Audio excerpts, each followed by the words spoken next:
د اسلامي امارت حکومت وايي پاکستانی طالبان افغانستان کې نشته، چېرته مو لیږدولي هم نه دي.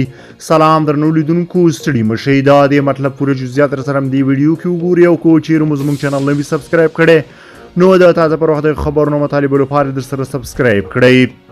په کابل کې د اسلامي امارت حکومت حاکم نظام د افغانستان لپاره د پاکستان د ځانګړي استازي آصف علي دوراني د وروستي څرګندونې یوې برخې ته غبرګون ښودلی.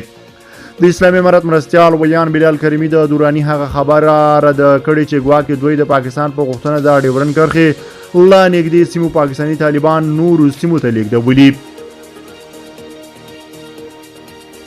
کریمي ویلي چې پاکستاني طالبان په افغانستان کې حضور نه لري او دوی هم چېرته نه دي لیږدولي.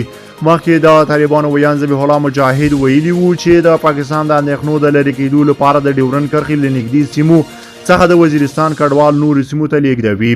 د مجاهد په خبره پاکستان د دغه کډوالو په لیکو کې د پاکستاني طالبانو د موجودیت اندېښنه لرله.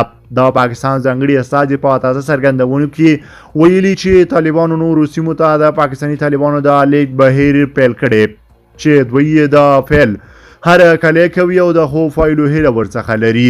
نوموړي همداشان د افغانستان په خاوره کې د ترهګرو ډلو د ځپلو لپاره د پاکستان او امریکا د مدعي هوایي بریدونو ننګه هم کړي د ویلي دي چې دا بریدونه د ملګرو ملتونو د امنیت شورا د پریکړه لیک له مخې کیږي.